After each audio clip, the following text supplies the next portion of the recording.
सुस्वागतम. रंगदेवता रंगशाला किंवा गुरुजनांना, पालकांना आणि छोट्या मुलांना मध्य मुंबई मराठी विद्यार्थी संघ व कल्याण डोंबिवली महानगरपालिका यांच्या संयुक्त विद्यमानाने सहर्ष सादर करीत आहोत नाटक भावनावती. यह कहानी पूरी तरह काल्पनिक है. इसके सारे पात्र और इनके नाम भी काल्पनिक है, लेकिन शायद यह आपको सच्ची लग सकती है. यह कहानी किसी भी प्रकार के जादू टोना या भूत प्रेत के बारे में नहीं है, ना ही इसका प्रचार करती है. भावनावती एक ऐसी शक्ति है जो हमारे दिमाग को सम्मोहित कर हमसे कुछ भी करवा सकती है. आज का लगभग हर आदमी जाने अनजाने में इसके जाल से फंस रहा है. जी हाँ, वो चीज जिसे आप अपने हाथों से पकड़कर साथ लिए घूम रहे हैं, उसी ने आपके दिमाग को धीरे धीरे करके जकड़ रखा है. क्या आप जानना चाहते हैं आप भावनावती के शिकार है या नहीं? तो अगले 40 मिनट तक अगर आपने सिर झुकाए बार बार अपने हाथों की ओर देखा तो आप भी इसके जाल में फंस चुके हैं. यकीन नहीं आ रहा है तो आइए देखें और महसूस करें. भावनावती कलाकार एवं पात्र परिचय. रिया शर्मा रोशनी काकड़े, माधवी शर्मा रिया की मां सावी नायक, सुहासिनी देवी बनी नंबर 2 शलाका रानी, अमित कुमार सुहासिनी देवी बेटे का यह उन्होंने पिता का कैरेक्टर प्रदीप पवार, रोहन सुहासिनी देवी का पोता एवं अमित कुमार का बेटा निखिल झारखंड. डॉक्टर के भूमिका में है सबसे एक्सपर्ट डॉक्टर विजय शेट्टी. रूपा देवी अस्पताल की कर्मचारी है, इसकी भूमिका में हर्षदा बोडेकर. इंस्पेक्टर दुर्गा सिंह की भूमिका में देख सकते हैं संजय बेंकर. नेपथ्य और प्रकाश योजना राजेश सिंगावकर. ध्वनि साउंड सुनील अंगरक. लेखक एवं दिग्दर्शक विजय शेट्टी. विशेष आभार माननीय प्रशांत वलीकर जी, माननीय संतोष कुलकर्णी जी, सहायक भरत हरकर. शुरू करते हैं जोरदार के साथ भावनावती.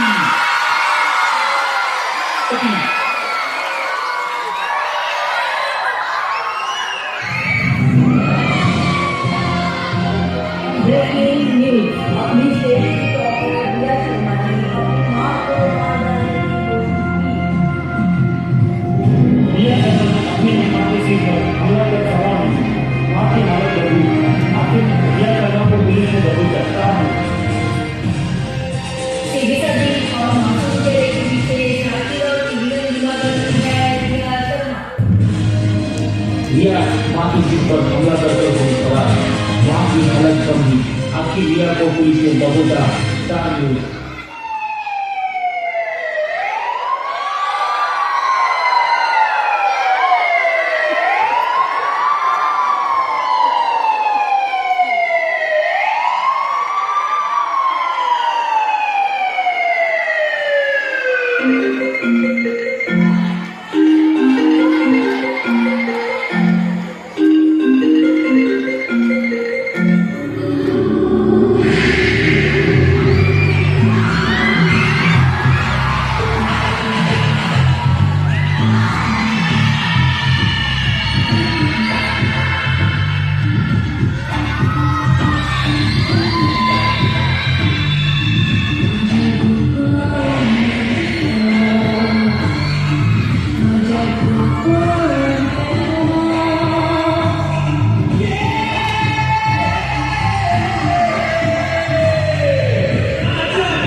क्या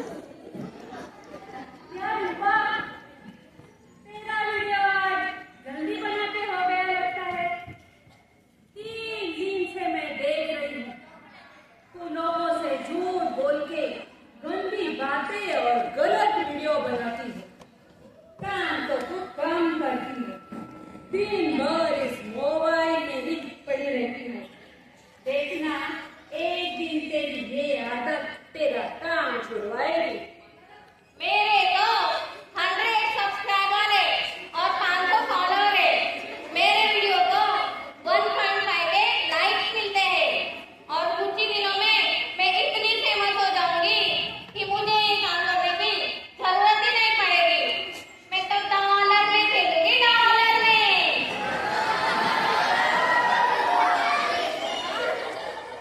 गलत तरीके से कमाई हुई दौलत गलत रास्ते से जाती भी है, वो ज्यादा दिन तक टिकती नहीं। अरे देवा, आप तो डरे पुराने जमाने के लोग, ये नए जमाने की बातें हैं, आपके समझ में नहीं आएगी। हाँ हाँ, मेरा पोता रोहन भी कुछ ऐसे ही कहता है। चलो, मुझे काम करने दो जल्दी जल्दी। डॉक्टर साहब के काम का टाइम हो चुका है।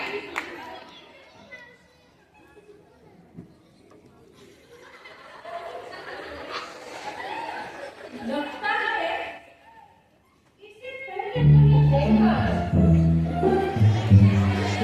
2 दिन से देख रही हूँ, ये लड़की तो सोती ही रहती है। पता नहीं क्या बीमारी है इस बेचारी को। इसे तो कोई मिलने भी नहीं आता है, न दोस्त न रिश्तेदार। हाँ, इसने खुद का सर खुद ही फोड़ा है। मुझे तो ये कोई पागल लगती है। क्या? हाय राम, तो 2 दिन से मैं किसी पागल के साथ रह रही थी। देखो ना कैसे अजीब और डरावनी नजर से देखती है। मुझे तो कोई भूत पिशाच या जादू टोना या भूत पिशाच का मामला लगता है। कभी कभी तो इसकी खिड़की में मुझे डरावना साया भी नजर आता है। अरे हाँ, कल रात को मैंने भी देखा था इसकी खिड़की में एक डरावना साया।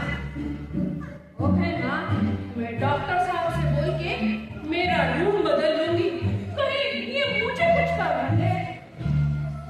इसका इलाज कोई डॉक्टर नहीं कर सकता है, भूत निकालने वाला बाबा ही कर सकता है। डॉक्टर मुझे देखिए। हाँ हाँ हाँ, उनको तो कल रात को होश आ गया है। नहीं नहीं, अब चिंता मत कीजिए, तो ठीक हो जाए। डोंट वरी, सब ठीक हो जाए। इसका इलाज डॉक्टर करते हुआ। नहीं नहीं, कुछ नहीं डॉक्टर साहब। Good morning. Good morning sir. Good morning, good morning. Good morning Riya Sharma, कैसी हो? रात को भाई। Good good good. आराम आराम।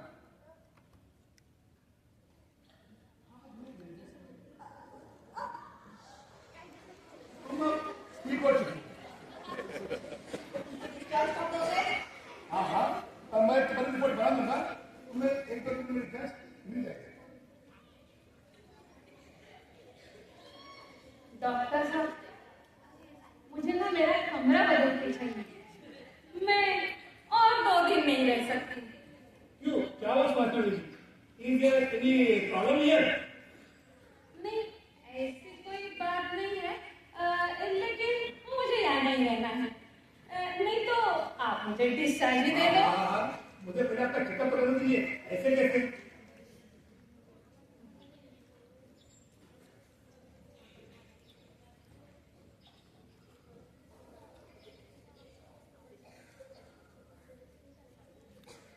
डॉक्टर साहब, इस लड़की को क्या बीमारी है? कहीं ये पागल तो नहीं? पागल? नहीं नहीं, रिया ने पिछले साल पूरे स्टेट बोर्ड में टॉप किया था। ये बहुत ही होशियार, पढ़ी लिखी और इंटेलिजेंट लड़की है। कभी कभी तो ज्यादा पढ़ने से भी लोग पागल हो जाते हैं। क्या कहा? मैंने कुछ नहीं ऐसी बात। इनफैक्ट रिया बहुत ही अच्छे घर की संस्कार लड़की है। ये आपको कुछ नहीं करेगी, ये मेरी गारंटी है। ऐसे बोल रहे थे जैसे धोनी की गारंटी। क्या कहा? हेलो,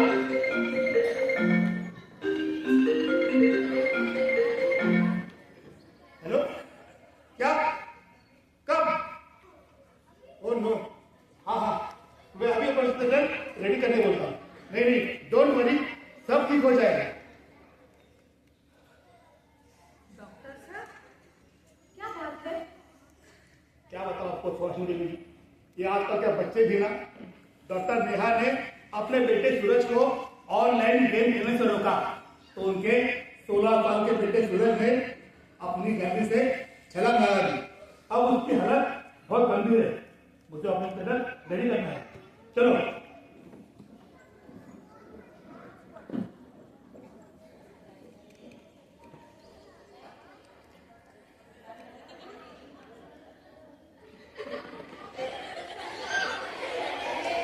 सूरज, सूरज, छलांग लगा दी? ना, डॉक्टर साहब, मुझे मालूम है ये कौन कर रहा है। मैं जानती हूँ ये कौन कर रहा है। ये और कोई नहीं, ये तो भानुमति है। ये तो भानुमति है। इसे कोई नहीं मार सकता। इसे कोई नहीं मार सकता। वो किसी को नहीं छोड़ेगी।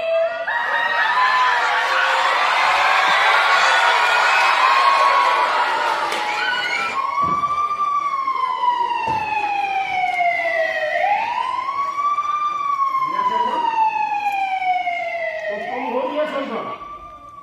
हमारा नाम अर्जुन सिंह है, इंस्पेक्टर अर्जुन सिंह। हमें ज़रा बोलने की आदत नहीं है, बस 2 सवाल पूछेंगे तुमसे। तुम्हारे गैंग में कौन कौन है और माल कहाँ रखा है? मेरा कोई गैंग नहीं है। मेरे पास कोई माल नहीं है। अब ये जीवन हुए नाटक है ना, बंद कर। दिखने में तो बुरी दिखती हो, लेकिन बड़ी चालाक हो तुम। तेरे जैसी लड़कियों को मैं अच्छे से समझता हूँ। हवाला के 2 डंडे खींचते पड़ेंगे ना, तो कोयल की तरह गाने लगोगी और सब सच सच बोल दोगी। वैसे अगर मिल बांट कर खाती ना, तो तेरा ये हाल ना होता।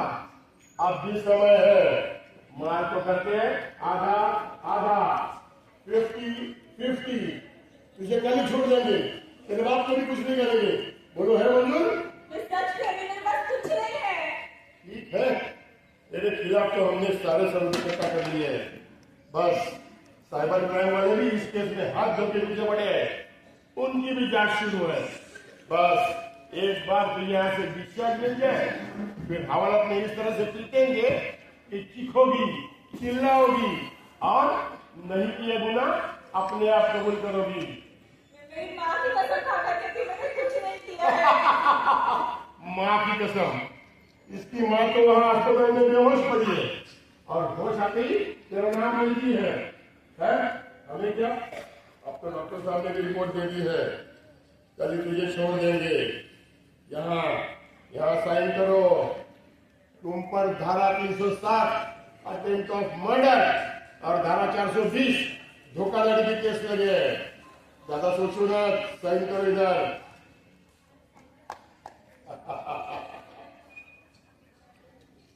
तुम अब बच नहीं सकती, तुझे तो अब भगवान मिल गए लगता।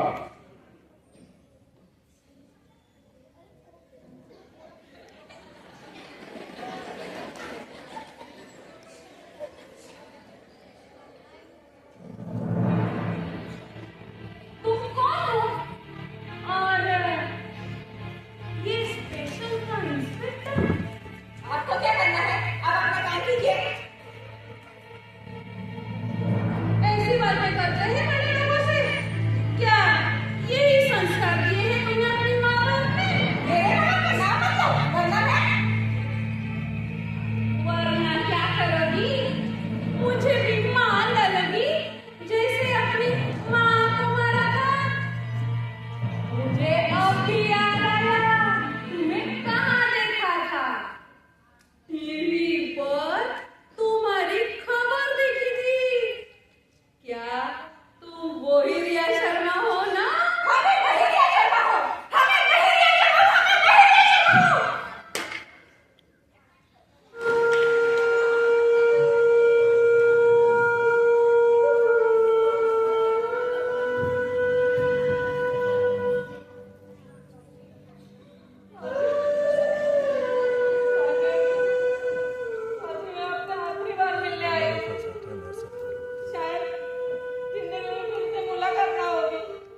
रिकॉर्ड करते हैं ना। अरे रूपा, तुम रो क्यों रही हो? बात क्या है? डॉक्टर नेहा के बेटे सूरज का ऑपरेशन हुआ था। डॉक्टर भूषण ने लगभग उसे बचा ही लिया था, लेकिन उसे किसी भी हालत में 24 घंटे के अंदर होश आना चाहिए था, वरना उसकी जान को खतरा था। डॉक्टर ने मुझे वहां उसकी देखभाल करने के लिए बोला था, लेकिन मेरा ध्यान हमेशा फोन पर ही था। उसी वक्त मुझे एक मैसेज आया, मैंने बिना देखे उसे ओके कर दिया। तो मेरे खाते से सारे पैसे किसी ने निकाल लिए। मैं फोन पे ही लगी हुई थी, तभी सूरज की हालत बिगड़ने लगी, उसकी धड़कनें बढ़ने लगी, उसको सांस लेने में तकलीफ होने लगी। वो तड़पता रहा।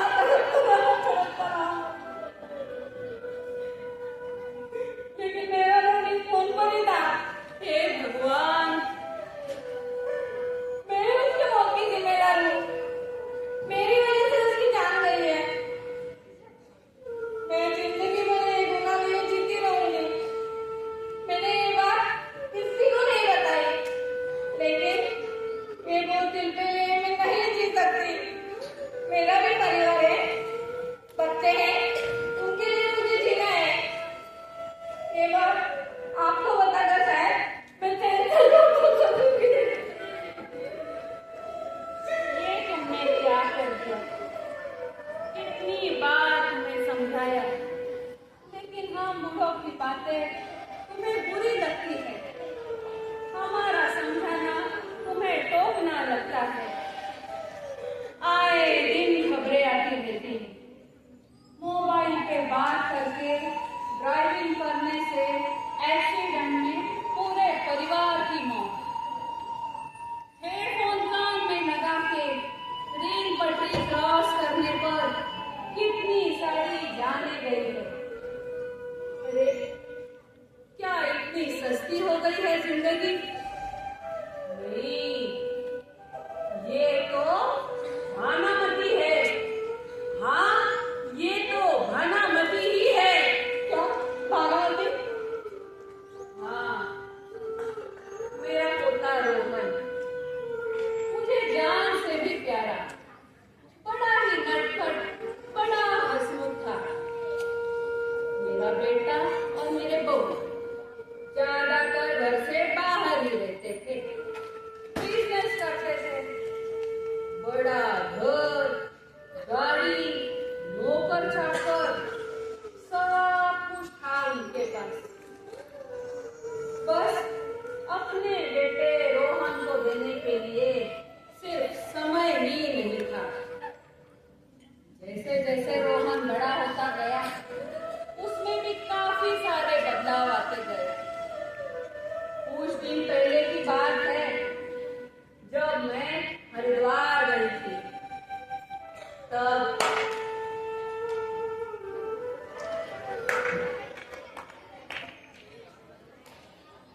अरे वो पीछे जा रहा है, मार मार मार उसे। हाँ, आगे से आगे से आगे से। Yes, killer killer, chicken killer. एक नंबर, और एक टाइम करते। हाँ, मार मार मार, एक नंबर। हाँ, ठीक है। आगे से आगे से आगे से आगे से मार मार मार। रोहन, रोहन, रोहन। जी पापा, आप इस वक्त? और मम्मी? ओ, और मम्मी। रोहन, हाँ, तुम आज कॉलेज क्यों में है? आज तो छुट्टी है ना? रोहन, मैं तुम्हारे कॉलेज से आना हूँ, कॉलेज को छुट्टी नहीं थी।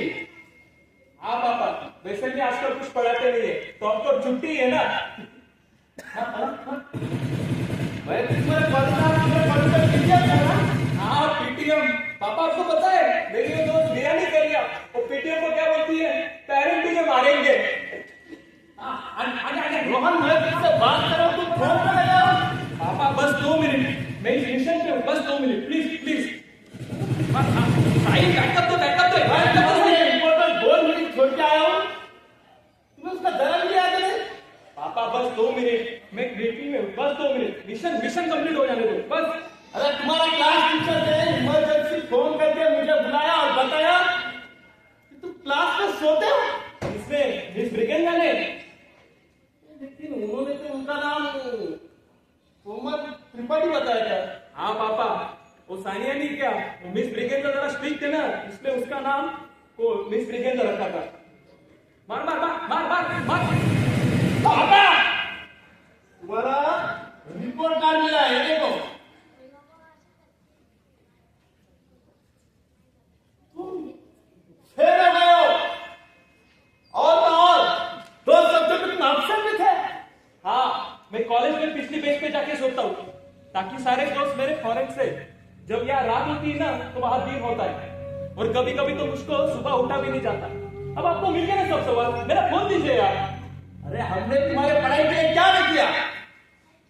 महंगे से महंगे कॉलेज में तुम्हारा एडमिशन करवाया, पढ़ाई के लिए इतनी महंगी ट्यूशन लगाई, ये ब्रांडेड कपड़े, आने जाने के लिए पैसे, ये गाड़ी, ये महंगा मोबाइल, ये लैपटॉप, यहां तक कि तुम्हारे खेलने के लिए महंगे से महंगे खिलौने तक दिए, और फिर भी तुम फेल हो गए। हाँ पता अब है, तुम्हारी मम्मी और मैं सोसाइटी के लोगों से आप कैसे मिलाएंगे? मेरा फोन दीजिए यार, पता है सब कुछ मुझे। मैं जरा भी शर्म नहीं, क्या यह तरीका अपने बाप से बात करने का? मेरा फोन दीजिए आप। तमीज बिगड़ते जा रहे तू। पापा, हाँ मारो मुझे, मारो, और आप कर भी क्या सकते हो। जब मैं बचपन में रोता था तो मेरी आधी पोछने की बजाय मुझे मेरी दादी माँ के पास छोड़ के जाते थे। जब भी आपको खेलने की जिद करता था ना पापा, तो आप मुझे महंगे खिलौने लाकर देते थे। मम्मी टीवी पे कार्टून लाकर देती थी ताकि आप अपना काम शान से कर सको। जब भी आपको पढ़ाई में डाउट पूछता था ना पापा, तो आप क्या बोलते थे, बेटा गूगल कर ले। आपने ये फोन भी मुझको इसलिए नहीं दिया था ना कि आप में पढ़ाई कर सको। आपने मुझे फोन इसलिए नहीं दिया पापा कि मैं पढ़ाई पे ध्यान दे सकूं। लेकिन आपको पता है, मैं आपके संपर्क से बाहर कभी चला गया ना, ये आपको भी पता नहीं चला। अरे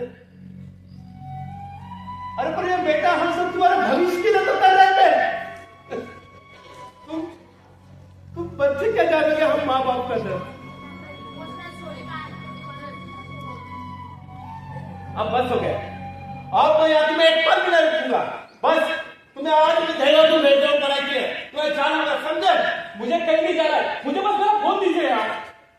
आज से तुम्हारा ये मोबाइल, ये लैपटॉप सब बंद, जहां तक कि तुम्हारा घूमना खेलना फिरना सब बंद, तभी तुम सुधरोगे।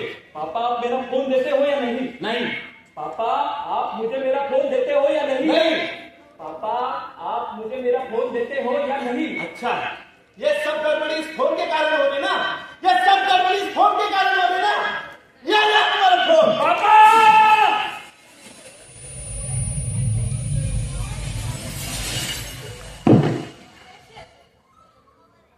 हम भी होश, चाकू मारो, बहुत देखो। हम होश, हम भी निश्चल। चाकू मारो। बेटा तू ऐसी बातें क्यों करता है? बेटा तू ऐसी बातें, बेटा तू ऐसी बातें क्यों कर रहा है?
दिल का दौरा पड़ा और मुझे अस्पताल में लाया गया। तो ठीक हो जाएगा। हाँ, जैसे ही यहाँ से डिस्चार्ज मिलेगा मैं सीधा रोहन से मिलने जाऊंगी और उसे ये नया मोबाइल दिखाऊंगी। पता है इसमें उसका ही सिम कार्ड है, रिंगटोन भी उसी की डाली हुई है। आज भी उसके दोस्तों के फोन इस पर आते हैं। इसे देखते ही वो पहले जैसे खुश हो जाएगा।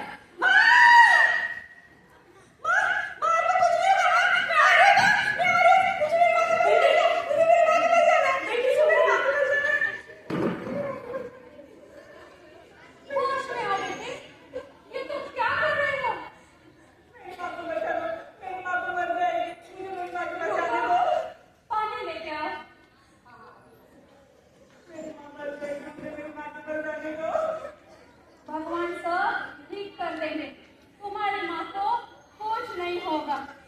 मुझे झूठे कैसे फंसाया जा रहा है? मुझे तो अभी भगवान भी नहीं बचा सकते।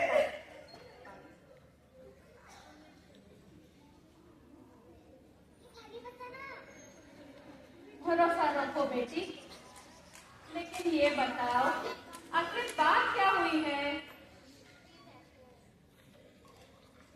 मेरे पापा बैंक में काम करते थे। वो बहुत ही सीधे और शांत स्वभाव के थे। मैं पापा की लाडली थी। पापा हमेशा कहते, तुम मेरी बेटी नहीं बेटा हो। माँ भी मुझे प्यार करती, लेकिन वो बहुत ही स्ट्रिक्ट और डिसिप्लिन थी। हम दोनों में हमेशा अनबन चलती रहती, लेकिन हम दोनों में भी दो गुण एक जैसे थे। हम दोनों भी जिद्दी थे और हम दोनों को भी गुस्सा बहुत जल्दी आ जाता।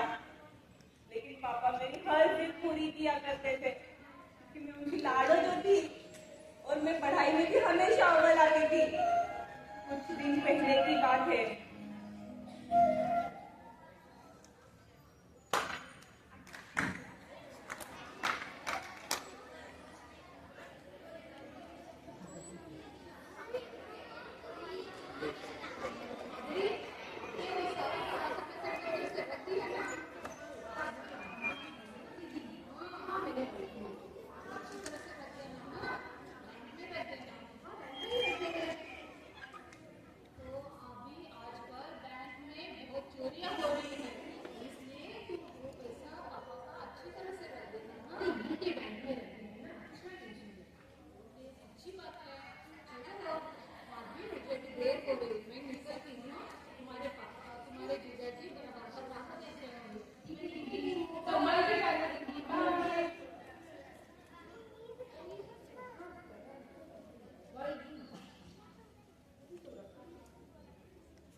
तो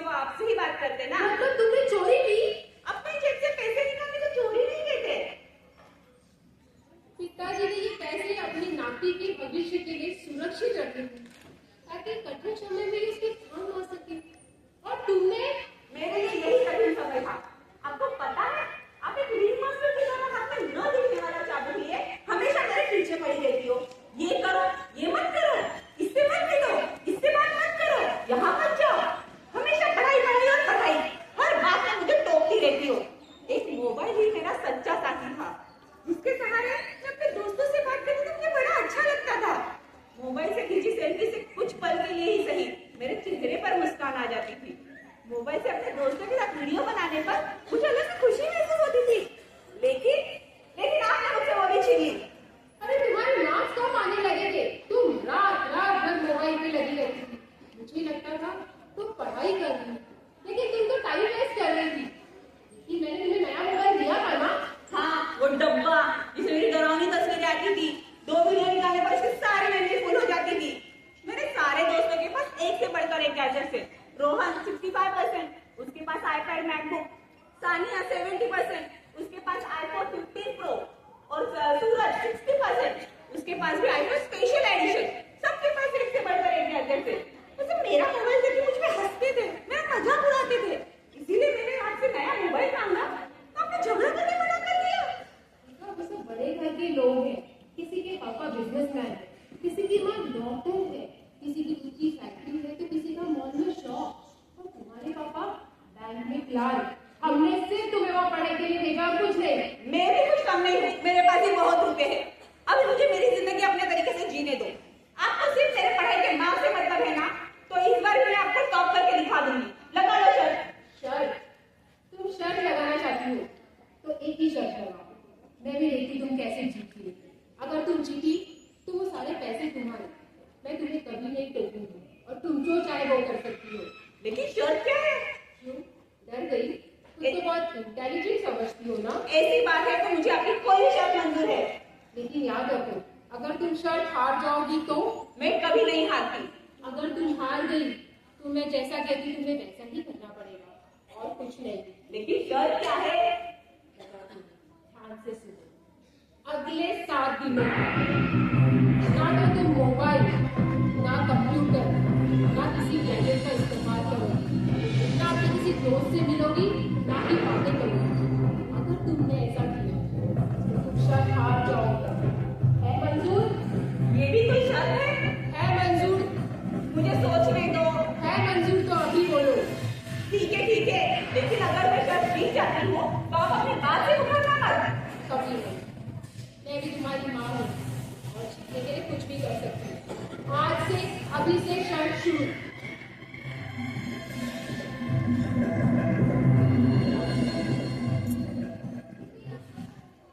जीतने की शर्त लगा दी।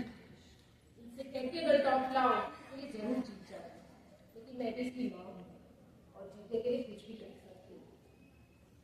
मैं सोच रही थी कि पैसे के अकाउंट से निकाले कैसे।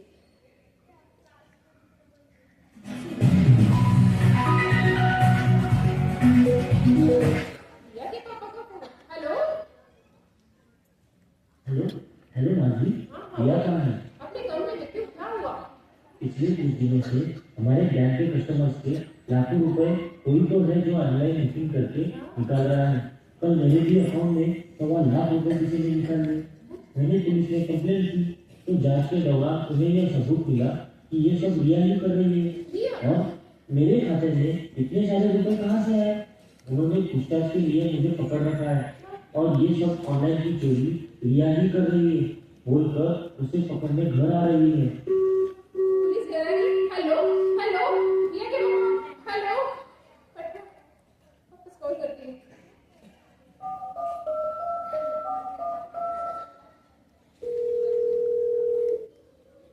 The subscriber is currently switched off. Please try after some time. इस समय उपभोक्ता का मोबाइल स्विच ऑफ है। कृपया थोड़ी देर बाद डायल करें।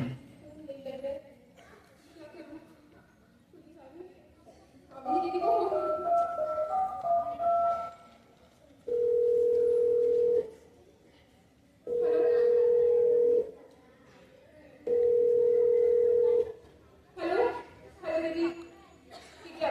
अभी कभी कभी कुछ तो बड़ा अनर्थ होने वाला है। मैं आपसे कुछ नहीं कह सकती। आप और जीजा जी अभी के भी मेरे घर आ जाओ प्लीज दीदी, प्लीज प्लीज। रिया, ओ रिया, अब क्या हुआ? बेटा तुमने इनके अकाउंट से पैसे कैसे निकाले? तुम्हें पता है वहाँ बैंक में हो रही चोरियों के लिए पुलिस तुम्हारे पापा पे इल्जाम लगा रही है। उन्हें पूछताछ के लिए पकड़ रखा है और तुम ही असली हैकर हो कह के पुलिस तुम्हें पकड़ने घर आ रही है। हे भगवान हमें बचा लो। नहीं, मैं और हैकिंग नहीं नहीं, मैंने तो सिर्फ पापा के नेट बैंकिंग का यूजर आईडी और पासवर्ड दे दिया था और रात में शॉपिंग के वक्त उनके मोबाइल से ओटीपी लिया था। बस मैंने और कुछ नहीं किया। ये सब करने की क्या जरूरत थी बेटा? पुलिस अब अपनी बेटी को भी पकड़ के ले जाएगी, तुम्हें भी नहीं छोड़ेगी। सब जगह हमारी बदनामी होगी। हम लोगों को क्या जवाब देंगे? ये क्या हो गया भगवान? हे भगवान! रिया!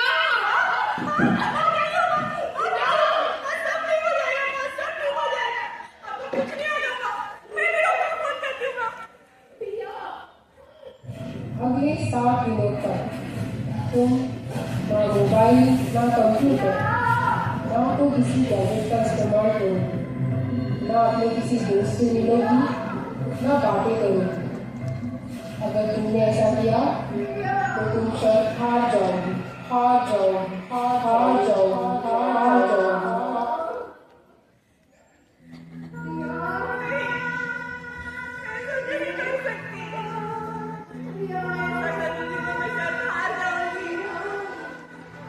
जिंदगी भर इन इशारों पर चलना होगा।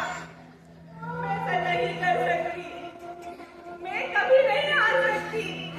मैं कभी नहीं हार सकती। मैं कभी नहीं हार सकती।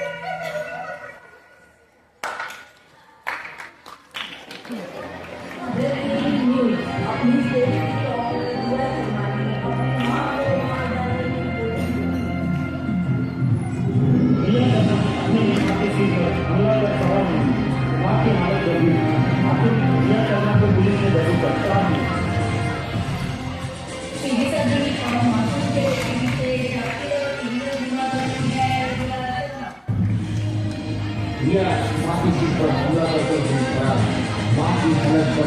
आपकी रिया को पुलिस ने दबोचा।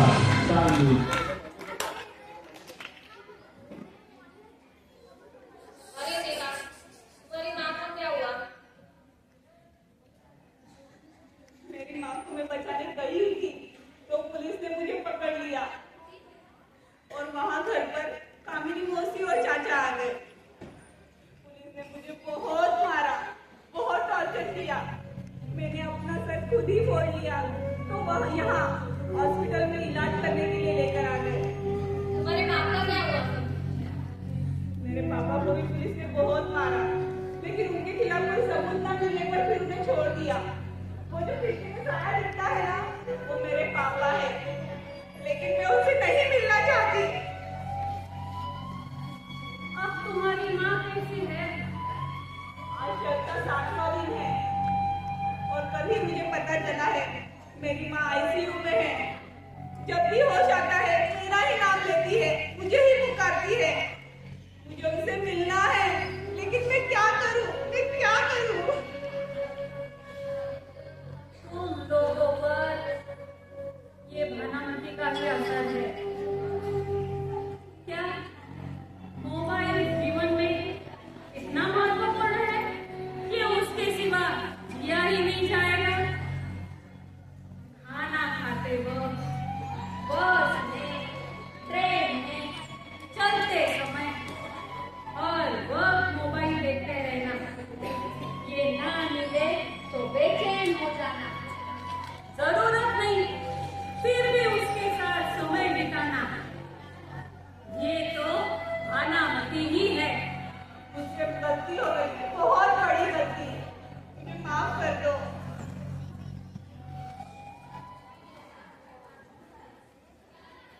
ये लो मेरे पोते रोहन का मोबाइल, इसे अच्छे काम के लिए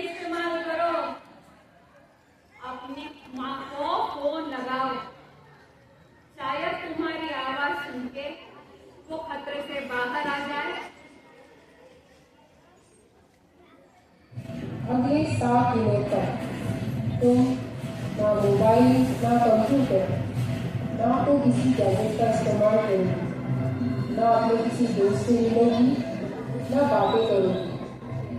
अगर तुमने ऐसा किया तो तुम शायद हार जाओगी, हार जाओगी, हार जाओगी, हार जाओगी।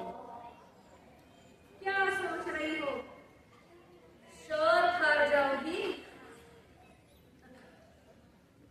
अरे अगर जिंदगी और मौत की लड़ाई में तुम्हारी माँ हार जाएगी तो तुम ये शर्त जीत के भी क्या करोगी? नहीं नहीं, मैं माँ को कुछ नहीं होने दूंगी।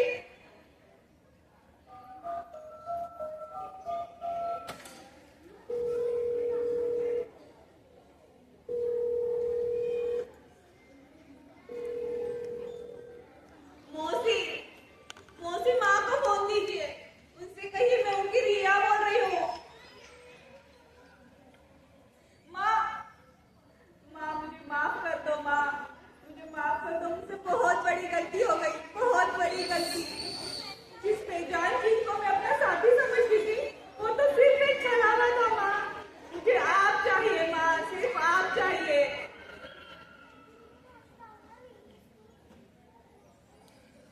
नेहरू जी, ये रहा आपका डिस्चार्ज पेपर। आज आपको डिस्चार्ज मिल गया है। मैं चाहता हूँ आप जाके अपने पोते रोहन से मिले। मुझे पूरा यकीन है आपको मिलकर वो फिर पहले ऐसा अच्छा हो जाएगा।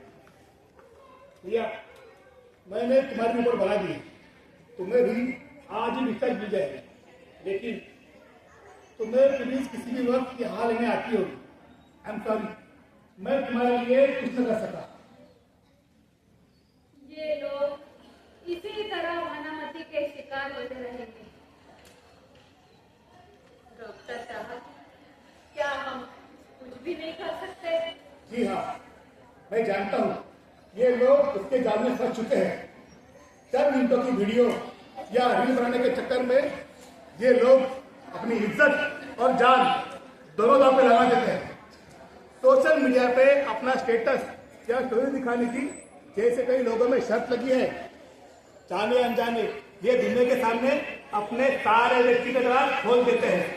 अजनबी दुनिया के अनजान लोगों से ये लोग दोस्ती करना चाहते हैं, पर अपनों के साथ मिल के बैठ कर बातें करने के लिए इनके पास समय नहीं है।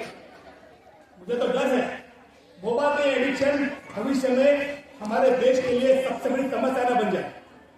इसका मतलब ये नहीं है ये मोबाइल बुरा है या इसका इस्तेमाल नहीं करना चाहिए। जी नहीं, मैं तो कहता हूँ मोबाइल हमारे लिए वरदान है, वरदान। इसका इस्तेमाल कर रोज मैं कहीं जाने बचाता हूँ। ये तो हमारे लिए ज्ञान का भंडार है और सारी दुनिया से जुड़ने का जरिया है। और इसी के वजह से सारी दुनिया एक होकर मुट्ठी में आ गई है। लेकिन इसका इस्तेमाल हमें सही तरीके से और अच्छे कामों के लिए करना होगा।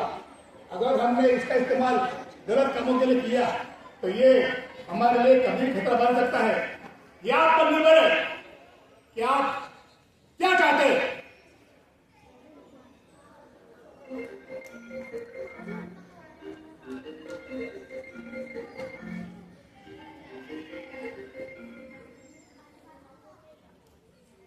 हेलो, हाँ हाँ, अरे वाह, ये तो बड़ी खुशखबरी है। मैं अभी बता देती हूँ। हाँ हाँ हाँ, सुनो बेटा, तुम्हारे मौसी का फोन था। भगवान ने तुम्हारी सुन ली है। तुम्हारी माँ को होश आ गया है बेटा। वो अब खतरे से बिल्कुल बाहर है। क्या माँ को होश आ गया? क्या मैं उनसे मिल सकती हूँ? नहीं, मुझे तुम्हें किसी भी हाल में पुलिस के हवाले करना ही होगा। वो अब आती होगी, मैं कुछ नहीं कर सकता। लेकिन डॉक्टर साहब, रिया ने तो कुछ नहीं किया है। वो बिल्कुल बेकसूर है। वो पुलिस बड़ा ही दुष्ट और बेकार आदमी है, रिश्वतखोर है। चंद पैसों के लिए वो रिया की जिंदगी खराब कर देगा। आप कुछ कीजिए ना डॉक्टर साहब। डॉक्टर साहब नमस्ते। कमिश्नर साहब ने मुझे यहाँ एक बड़े जरूरी काम से भेजा है। जी हाँ, आप रिया को लेकर जा सकते हैं। देखिए, डरने की कोई बात नहीं है। साइबर क्राइम की टीम ने इस केस को सॉल्व कर दिया है और हैकिंग करने वाले गिरोह को पकड़ लिया है। दूसरी बात, रिया की मां को होश आया है। उनका बयान भी पुलिस ने लिया है। उन्होंने कहा है ये सिर्फ एक्सीडेंट था, रिया ने कुछ नहीं किया। हे भगवान, तेरा लाख लाख शुक्रिया। पुलिस ने रिया और उनके पापा पर लगाए सारे इल्जाम हटा दिए हैं और पुलिस रिया और उनके परिवार को हुई तकलीफ पर माफी चाहती है। इंस्पेक्टर साहब, मैं इसलिए आया हूँ, कमिश्नर साहब ने मुझे आदेश दिया है रिया को उसकी माँ के पास ले जाने का। उसी काम से मैं यहाँ आया हूँ। मैंने कहा था ना, मैंने कुछ नहीं किया है। मैं जानता था तुम बेकसूर, लेकिन अपने हौसले का अच्छे कामों में इस्तेमाल करना। तुम जीवन में बहुत ही बड़ी बनोगी। हंसते हंसते जाओ और अपने परिवार से मिलो। आप बोलो। यही डॉक्टर।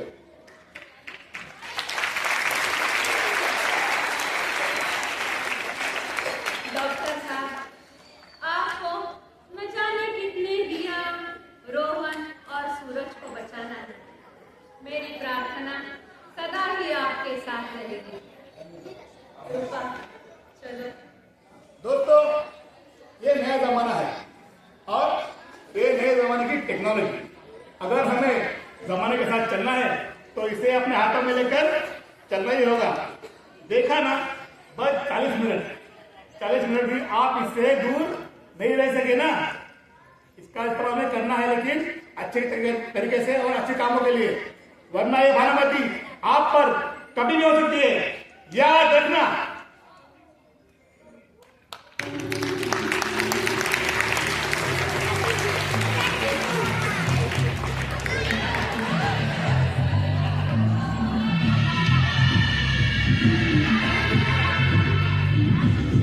पात्र परिचय: सुहासिनी देवी, शैला रामाने, रिया शर्मा।